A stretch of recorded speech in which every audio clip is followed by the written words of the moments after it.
चार वेद हैं, ऋग्वेद, यजुर्वेद, सामवेद, अथर्ववेद। वेद भारत के सबसे प्राचीन धर्म ग्रंथ में से हैं। इनका संकलन महर्षि कृष्ण व्यास द्वितीय जी ने किया था। वेद का अर्थ है ज्ञान। इनसे आर्यों के आने से जाने का ज्ञान मिलता है। चार वेदों के रचयिता महर्षि कृष्ण व्यास द्वैपायन अर्थात वेदव्यास जी हैं। ऋग्वेद की रचना वेदव्यास जी ने की है। यह सबसे प्राचीनतम वेद ग्रंथ है। इसकी रचना सप्त सैंधव क्षेत्र में हुई है। ऋग्वेद में 10 मंडल, 1028 श्लोक, 1017 सूक्त और 11 बाल खिल्ले, लगभग 10,600 मंत्र हैं। इस वेद में अग्नि, सूर्य, इंद्र, वरुण, विश्व की प्रार्थना का वर्णन है। गायत्री मंत्र का उल्लेख ऋग्वेद में किया गया है। यह मंत्र सूर्य की प्रार्थना है। 10वें मंडल में पुरुष सूक्त है। इसमें 4 अपरिचित ब्राह्मण, क्षत्रिय, वैश्य, शूद्र का वर्णन मिलता है। यजुर्वेद, यजु का अर्थ यज्ञ होता है। यह वेद में यज्ञों के नियम व विधि वर्णन मिलता है। यजुर्वेद कर्मकांड प्रधान ग्रंथ है। इसका पाठ करने वाले ब्राह्मणों को अध्वर्यु कहा जाता है।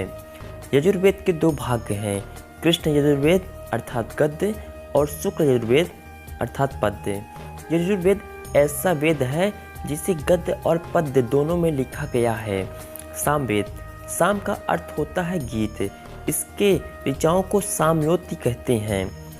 सामवेद को भारतीय संगीत का जनक कहा जाता है। सामवेद का पाठ करने वाले ब्राह्मणों को उद्गाता कहते हैं। अथर्ववेद, अथर्व का अर्थ पवित्र या जादू है। इस वेद में रोग निवारण, राजभक्ति, विवाह, प्रणय गीत, अंधविश्वासों आदि का वर्णन मिलता है। इस वेद में राजा परीक्षित को कुरुओं का राजा कहा गया है। वेदांग, वेदों का सही अर्थ सही उच्चारण के लिए वेदांगों की रचना की गई थी। वेदांगों की संख्या 6 है। पहला, शिक्षा। वैदिक वाक्यों के सही उच्चारण के लिए इसका निर्माण किया गया था। दूसरा, कल्प। इसकी रचना वैदिक कर्मकांड को सही तरीके से करने के लिए विधि व नियमों का वर्णन किया गया है। व्याकरण, इसके नाम व धातुओं की रचना उपनिषद प्रत्यय की अर्थ संबंधी शिकायत का विवरण है। निरुक्त, निरुक्त में शब्दों की उत्पत्ति के नियम हुए हैं। यह भाषा शास्त्र का प्रथम ग्रंथ माना जाता है।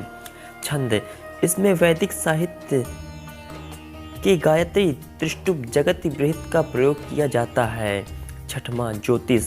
इसमें ज्योतिष शास्त्र के विकास को दर्शाया गया है।